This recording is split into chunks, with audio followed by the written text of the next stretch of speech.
Hi friends, ನಮಸ್ತೆ ಎಲ್ಲರಿಗೂ. ನಾನು ಚೈತ್ರ. ವೆಲ್ಕಮ್ ಟು ಚೈತ್ರ ಕುಕ್ಕಿಂಗಿಗೆ ಸ್ವಾಗತ. ನಾನಿವತ್ತು ಮೊಟ್ಟೆ ಕೋಳಿ ಸಾಂಬಾರನ್ನ ಮಾಡ್ತಾಯಿದ್ದೀನಿ. ತುಂಬ ಸುಲಭವಾಗಿ ಕಡಿಮೆ ಸಮಯದಲ್ಲಿ ಹಾಗೆ ತುಂಬ ಈಸಿ ಮೆಥಡಲ್ಲಿ ಮೊಟ್ಟೆ ಕೋಳಿ ಸಾಂಬಾರನ್ನ ಮಾಡೋದು ಹೇಗೆ ಅನ್ನೋದನ್ನು ತೋರಿಸ್ಕೊಡ್ತಾ ಇದ್ದೀನಿ. ಹಾಗೆ ಈ ವಿಡಿಯೋನ ಕೊನೆವರೆಗೂ ಸ್ಕಿಪ್ ಮಾಡದೆ ನೋಡಿ. ಕಡಿಮೆ ಪದಾರ್ಥಗಳನ್ನ ಬಳಸ್ಕೊಂಡು ತುಂಬ ಟೇಸ್ಟಿಯಾಗಿ ಕಲರ್ಫುಲ್ಲಾಗಿ ಮೊಟ್ಟೆ ಕೋಳಿ ಸಾಂಬಾರನ್ನ ಮಾಡೋದು ಹೇಗೆ ಅನ್ನೋದನ್ನು ತೋರಿಸ್ಕೊಡ್ತಾ ಇದ್ದೀನಿ. ಈ ಮೊಟ್ಟೆ ಕೋಳಿ ಸಾಂಬಾರು ಜೊತೆಗೆ ಕಾಂಬಿನೇಷನ್ನಾಗಿ ರಾಗಿ ಮುದ್ದೆ ಅಂತೂ ಇರಲೇಬೇಕು. ತುಂಬಾ ಟೇಸ್ಟಿಯಾಗಿರುತ್ತೆ ಮೊಟ್ಟೆ ಕೋಳಿ ಸಾಂಬಾರು ಮತ್ತು ರಾಗಿ ಮುದ್ದೆನ ಟೇಸ್ಟ್ ಮಾಡಲಿಕ್ಕೆ. ಹಾಗೆ ನಿಮಗೆ ಈ ಮೊಟ್ಟೆ ಕೋಳಿ ಸಾಂಬಾರು ರೆಸಿಪಿ ಇಷ್ಟ ಆಗಿದ್ದಲ್ಲಿ ಚೈತ್ರ ಕುಕ್ಕಿಂಗ್ ಯೂಟ್ಯೂಬ್ ಚಾನಲ್ನ ಸಬ್ಸ್ಕ್ರೈಬ್ ಮಾಡಿ ಮತ್ತು ಕೆಳಗಿರುವ ಬೆಲ್ಲೈಕನ್ನ ಕೂಡ ಪ್ರೆಸ್ ಮಾಡೋದನ್ನ ಮರಿಬೇಡಿ. ಬನ್ನಿ ಫ್ರೆಂಡ್ಸ್, ಇವಾಗ ಮೊಟ್ಟೆ ಕೋಳಿ ಸಾಂಬಾರು ಮಾಡಲಿಕ್ಕೆ ಏನೆಲ್ಲ ಪದಾರ್ಥ ತೊಗೊಂಡಿದ್ದೀನಿ ಅಂತ ನೋಡೋಣ. ನಾನಿವಾಗ 1 kg ಮೊಟ್ಟೆ ಕೋಳಿನ ತೊಗೊಂಡಿದ್ದೀನಿ. ನೀಟಾಗಿ ವಾಶ್ ಮಾಡಿ ನೀರನ್ನೆಲ್ಲ ಹಿಂಡಿ ಇಟ್ಕೊಂಡಿದ್ದೀನಿ. ಇವಾಗ ಖಾರ ರುಬ್ಬಲಿಕ್ಕೆ ನಾನು 2 ಮೀಡಿಯಮ್ ಸೈಜು ಈರುಳ್ಳಿ, 1-2 ಇಂಚಷ್ಟು ಹಸಿ ಶುಂಠಿ, ಹಾಗೆ 1 ಟೊಮೊಟೊ, ಒಂದು ಸ್ವಲ್ಪ ಕೊತ್ತಂಬರಿ ಸೊಪ್ಪು, ಒಂದು ಸ್ವಲ್ಪ ಪುದೀನ, ಹಾಗೆ ಸ್ವಲ್ಪ ಅಡುಗೆ ಅರಿಶಿನ, 3 ಬೆಳ್ಳುಳ್ಳಿ ತೊಗೊಂಡಿದ್ದೀನಿ, ಹಾಗೆ ಸ್ವಲ್ಪ ಕಸೂರಿ ಮೇಥಿ, ಹಾಗೆ 1 ಹೋಳಷ್ಟು ತೆಂಗಿನಕಾಯಿನ ತೊಗೊಂಡಿದ್ದೀನಿ ನಾನು. ಹಾಗೆ ಇದಕ್ಕೆ ನಾನು ಖಾರದ ಪುಡಿ ತೊಗೊಂಡಿದ್ದೀನಿ, 4 ಟೇಬಲ್ ಸ್ಪೂನಷ್ಟು ಖಾರದ ಪುಡಿನ ತೊಗೊಂಡಿದ್ದೀನಿ. ಹಾಗೆ ಇದಕ್ಕೆ ಮಸಾಲೆ ನೋಡೋದಾದರೆ 1-2 ಇಂಚಷ್ಟು ಚಕ್ಕೆ, 1/4 ಸ್ಪೂನಷ್ಟು ಗಸಗಸೆ, 1 ಏಲಕ್ಕಿ, 3-4 ಲವಂಗ, ಹಾಗೆ 7-8 ಕಾಳುಮೆಣಸು, 1/4 ಸ್ಪೂನಷ್ಟು ಸೋಂಪು, ಹಾಗೆ 1 ಸ್ಪೂನಷ್ಟು ಕಡಲೆ, 4-5 ಗೋಡಂಬಿನ ತೊಗೊಂಡಿದ್ದೀನಿ. ಹಾಗೆ ಇದಕ್ಕೆ ನಾನು 4 ಸ್ಪೂನಷ್ಟು ಧನಿಯಾ ಪೌಡ್ರನ್ನು ಸಹ ತೊಗೊಂಡಿನಿ. ಇದಿಷ್ಟು ಮೊಟ್ಟೆ ಕೋಳಿ ಸಾಂಬಾರು ಮಾಡಲಿಕ್ಕೆ ಪದಾರ್ಥಗಳು. ಇವಾಗ ಒಂದು ಮಿಕ್ಸಿ ಜಾರನ್ನ ತೊಗೊಂಡು ನಾನು ಬಿಡಿಸಿಟ್ಕೊಂಡಿರುವಂತಹ ಬೆಳ್ಳುಳ್ಳಿ ಮತ್ತು ಈರುಳ್ಳಿ, ಹಾಗೆ ಇದಕ್ಕೆ ಹಸಿ ಶುಂಠಿನೂ ಸಹ ಹಾಕ್ಕೊಳ್ತಾ ಇದ್ದೀನಿ ಗ್ರೈಂಡ್ನ ಮಾಡಲಿಕ್ಕೆ. ಈ ಶುಂಠಿ ಜೊತೆಗೆ ಮತ್ತು ಪುದೀನ ಹಾಗೆ ಕೊತ್ತಂಬರಿ ಸೊಪ್ಪನ್ನು ಸಹ ಸೇರಿಸ್ಕೊಂಡು ಇದನ್ನು ಗ್ರೈಂಡ್ ಮಾಡ್ಕೋಬೇಕಾಗತ್ತೆ. ನೋಡಿ, ಇವಾಗ ನಾನು ಇದಕ್ಕೆ ಸ್ವಲ್ಪ ಅಡುಗೆ ಅರಿಶಿನ ಸಹ ಹಾಕ್ಕೊಳ್ತಾ ಇದ್ದೀನಿ. ಇದಕ್ಕೆ ಅಗತ್ಯ ಇರೋಷ್ಟನ್ನು ನೀರನ್ನು ಸೇರಿಸ್ಕೊಂಡು ಇವಾಗ ಇದನ್ನು ನೀಟಾಗಿ ಗ್ರೈಂಡ್ನ ಮಾಡ್ಕೋಬೇಕಾಗತ್ತೆ. ಪೂರ್ತಿ ಸಾಫ್ಟಾಗಿ ಪೇಸ್ಟ್ ಥರ ಗ್ರೈಂಡ್ನ ಮಾಡ್ಕೋಬೇಕಾಗುತ್ತೆ ಇದನ್ನು ನಾನು. ನೋಡಿ, ಇವಾಗ ಗ್ರೈಂಡ್ನ ಮಾಡಿಕೊಂಡು ತೋರಿಸ್ತಾ ಇದ್ದೀನಿ ಯಾವ ಥರ ಗ್ರೈಂಡ್ ಮಾಡ್ಕೊಂಡಿದ್ದೀನಿ ಅಂತ. ತುಂಬ ಸಾಫ್ಟಾಗಿ ಗ್ರೈಂಡ್ನ ಮಾಡ್ಕೊಂಡಿದ್ದೀನಿ. ನೋಡಿ, ಇದನ್ನು ಒಂದು ಬೌಲಿಗೆ ಎತ್ತಿಡ್ಕೊಳ್ಳೋಣ. ಹಾಗೆ ಇದು ಎತ್ತಿಡ್ಕೊಂಡಾದಮೇಲೆ ಇದೇ ಮಿಕ್ಸಿ ಜಾರಿಗೆ ನಾನು ಆಲ್ರೆಡಿ ತೊಗೊಂಡಿರುವಂತಹ ತೆಂಗಿನಕಾಯಿ ತುರಿ ಮತ್ತು ಹಾಗೆ ಕಟ್ ಮಾಡಿ ಇಟ್ಕೊಂಡಿರುವಂತಹ ಟೊಮೊಟೊನ ಹಾಕ್ಕೊಳ್ತಾ ಇದ್ದೀನಿ.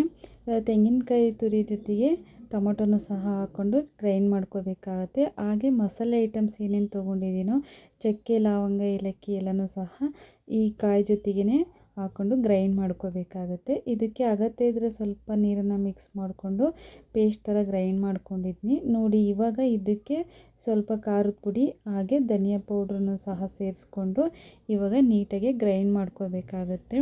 ಇದು ಕಾಯಿನ ತುಂಬ ಚೆನ್ನಾಗಿ ಸಾಫ್ಟಾಗಿ ಗ್ರೈಂಡ್ ಮಾಡ್ಕೋಬೇಕಾಗತ್ತೆ. ಗ್ರೈಂಡ್ನ ಮಾಡಿಕೊಂಡಷ್ಟು ಟೇಸ್ಟ್ ತುಂಬಾ ಚೆನ್ನಾಗಿರುತ್ತೆ. ಬನ್ನಿ, ಇವಾಗ ಚಿಕನ್ ಸಾಂಬಾರು ಮಾಡೋದು ಹೇಗೆ ಅಂತ ನೋಡೋಣ. ಮೊದಲಿಗೆ ಒಂದು ಕುಕ್ಕರ್ನ ತೊಗೊಂಡು ಅದಕ್ಕೆ ಸ್ವಲ್ಪ ಅಡುಗೆ ಎಣ್ಣೆನ ಹಾಕ್ಕೊಂಡಿದ್ದೀನಿ.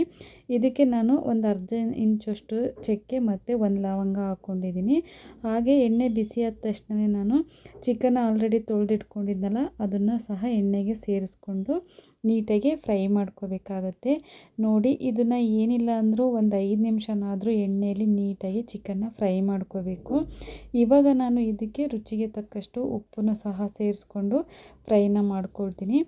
ಇದು ಒಂದು ಅರ್ಧ ನೀಟಾಗಿ ಫ್ರೈ ಆಗಿದೆ ಅಂದಾಗ ಇದಕ್ಕೆ 1/4 ಸ್ಪೂನಷ್ಟು ಅಡುಗೆ ಅರಿಶಿನ ಮತ್ತು ಒಂದು ಅರ್ಧ ಸ್ಪೂನಷ್ಟು ನಾನು ಖಾರದ ಪುಡಿನೂ ಸಹ ಸೇರಿಸ್ಕೊಳ್ತಾ ಇದ್ದೀನಿ. ಇದಿಷ್ಟನ್ನು ಹಾಕ್ಕೊಂಡು ನೀಟಾಗಿ ಎಣ್ಣೆಯಲ್ಲೇ ಇದನ್ನು ಫ್ರೈ ಮಾಡ್ಕೊಳ್ಳೋಣ. ಇದು ಮೊಟ್ಟೆ ಕೋಳಿ ಆಗಿರೋದ್ರಿಂದ ಬೇಗನೆ ಬೇಯಲ್ಲ ಚಿಕನು. ಆಗಿರೋದ್ರಿಂದ ಇದನ್ನು ನಾನು ಕುಕ್ಕರಲ್ಲೇ ಮಾಡ್ತಾಯಿದ್ದೀನಿ ಅಡುಗೆನ. ನೋಡಿ, ಇವಾಗ ಚಿಕನ್ ಎಲ್ಲ ಫ್ರೈ ಆಗಿದೆ. ಇವಾಗ ನಾನು ಇದಕ್ಕೆ ಶುಂಠಿ, ಬೆಳ್ಳುಳ್ಳಿ ಮತ್ತು ಈರುಳ್ಳಿ ಎಲ್ಲ ರುಬ್ಬಿಟ್ಕೊಂಡಿದ್ನಲ್ಲ ಅದನ್ನು ಹಾಕ್ಕೊಳ್ತಾ ಇದ್ದೀನಿ. ಇದನ್ನು ನೀರು ಮಿಕ್ಸ್ ಮಾಡ್ದೇ ಒಂದು 5 ನಿಮಿಷ ಚೆನ್ನಾಗಿ ಕುದಿಸ್ಕೊಳ್ಳೋಣ. ಹಸಿ ಸ್ಮೆಲ್ಲೆಲ್ಲ ಹೋಗಿ ಘಮ ತುಂಬಾ ಚೆನ್ನಾಗಿ ಬರುತ್ತೆ. ಅಲ್ಲಿವರೆಗೂ ನೀಟಾಗಿ ಈ ಥರ ಕುದಿಸ್ಕೊಳ್ಳೋಣ. ನೋಡಿ, ಇವಾಗ ಬೆಳ್ಳುಳ್ಳಿ, ಶುಂಠಿ ಎಲ್ಲ ಚಿಕನ್ ಜೊತೆಗೆ ತುಂಬ ಚೆನ್ನಾಗಿ ಕುದೀತಾ ಇದೆ. ಇವಾಗ ನಾನು ಇದಕ್ಕೇ ರುಬ್ಬಿಟ್ಕೊಂಡಿರುವಂಥ ತೆಂಗಿನಕಾಯಿದು ಮತ್ತು ಖಾರದ ಪುಡಿ ಎಲ್ಲ ಮಿಕ್ಸ್ ಮಾಡ್ಕೊಂಡು ರುಬ್ಬಿರುವಂಥ ಪೇಸ್ಟನ್ನು ಸಹ ನಾನು ಇವಾಗ ಸೇರಿಸ್ಕೊಳ್ತಾ ಇದ್ದೀನಿ ಇದ್ರ ಜೊತೆಗೆ. ಇವಾಗ ಇದಿಷ್ಟನ್ನು ಹಾಕ್ಕೊಂಡಾದ್ಮೇಲೆ ನನಗೆ ಎಷ್ಟು ಅಗತ್ಯ ಇದೆಯೋ ಅಷ್ಟು ಸಾಂಬಾರಿಗೆ ನೀರನ್ನು ಸೇರಿಸ್ಕೊಳ್ತಾ ಇದ್ದೀನಿ. ನೋಡಿ ಇವಾಗ ನೋಡ್ತಾ ಇರ್ಬೋದು. ಇವಾಗ ನೀರು ನನಗೆ ಎಷ್ಟು ಬೇಕು ಅಂತ ನೋಡಿಕೊಂಡು ಸೇರಿಸ್ಕೋಬೇಕಾಗುತ್ತೆ. ನೀವು ಅಷ್ಟೇ ನಿಮಗೆ ಎಷ್ಟು ಸಾಂಬಾರು ಬೇಕು ಅಂತ ನೋಡಿಬಿಟ್ಟು ನೀರನ್ನ ಸೇರಿಸ್ಕೊಳ್ಳಿ. ಇದಿಷ್ಟು ಸಾಂಬಾರನ್ನ ಆದಮೇಲೆ ಇದನ್ನು ಒಂದು 2 ಮಿನಿಟ್ಸ್ ಚೆನ್ನಾಗಿ ಕುದಿಲಿಕ್ಕೆ ಬಿಡೋಣ. ನೋಡಿ ಇವಾಗ ಕುದೀತಾ ಇದೆ. ಚಿಕನ್ ಸಾಂಬಾರು ಇವಾಗ ಕುದಿಯೋ ಟೈಮಲ್ಲಿ ನಾವು ರುಚಿನ ನೋಡಬೇಕಾಗುತ್ತೆ. ಉಪ್ಪು ಏನಾದ್ರು ಕಡಿಮೆ ಇದ್ದರೆ ಇವಾಗ ಉಪ್ಪನ್ನ ಸೇರಿಸ್ಕೊಂಡು ಇದಕ್ಕೆ ನಾನು ಸೈಡಲ್ಲಿ ಎತ್ತಿಟ್ಕೊಂಡಿದ್ನಲ್ಲ ಮೊಟ್ಟೆನ ಸೇರಿಸ್ಕೊಳ್ತಾ ಇದ್ದೀನಿ. ಕುದಿಯೋ ಟೈಮಲ್ಲಿ ಮೊಟ್ಟೆನ ಹಾಕ್ಕೊಂಡು ಬೇಯಿಸ್ಕೋಬೇಕಾಗತ್ತೆ. ಮೊಟ್ಟೆ ಬೇಗನೆ ಬೇಯೋದ್ರಿಂದ. ನೋಡಿ ಇವಾಗ ಲಿಡ್ನ ಕ್ಲೋಸ್ ಮಾಡಿಬಿಟ್ಟು ಇದನ್ನು ಒಂದು 4ರಿಂದ 5 ವಿಷಲ್ನ ಕೂಗಿಸ್ಬೇಕಾಗುತ್ತೆ. ವಿಷಲ್ ಆರಾದಮೇಲೆ ನಾನು ತೋರಿಸ್ತಾ ಇದ್ದೀನಿ ನೋಡಿ ಇವಾಗ ಮೊಟ್ಟೆ ಕೋಳಿ ಸಾಂಬಾರು ಎಷ್ಟು ಕಲರ್ಫುಲ್ಲಾಗಿ ತುಂಬ ಚೆನ್ನಾಗಿ ಬಂದಿದೆ. ಎಷ್ಟು ನೀಟಾಗಿ ಎಣ್ಣೆ ಎಲ್ಲ ಬಿಟ್ಕೊಂಡಿದೆ. ಘಮ ಅಂತೂ ತುಂಬಾ ಚೆನ್ನಾಗಿ ಬರ್ತಾ ಇದೆ.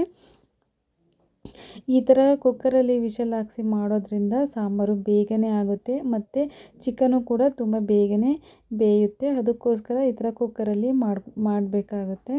ಹಾಗೆ ಈ ಚಿಕನ್ ಸಾಂಬಾರು ಜೊತೆಗೆ ರಾಗಿ ಮುದ್ದೆ ಕಾಂಬಿನೇಷನು ತುಂಬಾ ಚೆನ್ನಾಗಿರುತ್ತೆ. ಮೊಟ್ಟೆ ಕೋಳಿ ಸಾಂಬಾರು ನಿಮಗೆ ಇಷ್ಟ ಆಗಿದ್ದಲ್ಲಿ ಚೈತ್ರ ಕುಕ್ಕಿಂಗ್ ಯೂಟ್ಯೂಬ್ ಚಾನಲ್ನ ಸಬ್ಸ್ಕ್ರೈಬ್ ಮಾಡೋದನ್ನ ಮರಿಬೇಡಿ. ಹಾಗೆ ಕೆಳಗಿರುವ ಬೆಲ್ಲೈಕನ್ನು ಕೂಡ ಪ್ರೆಸ್ ಮಾಡಿ. ನೋಡಿ ನಾನಿವಾಗ ಕಾಂಬಿನೇಷನ್ ಆಗಿ ರಾಗಿ ಮುದ್ದೆನ ಮಾಡಿದ್ದೀನಿ. ರಾಗಿ ಮುದ್ದೆ ಜೊತೆಗೆ ಮೊಟ್ಟೆ ಕೋಳಿ ಸಾಂಬಾರನ್ನ ಟೇಸ್ಟ್ ಮಾಡ್ತಾಯಿದ್ರೆ ತುಂಬಾ ಚೆನ್ನಾಗಿರುತ್ತೆ ಟೇಸ್ಟಿಯಾಗಿ. ಒಂದು ಮುದ್ದೆ ತಿನ್ನೋರು 2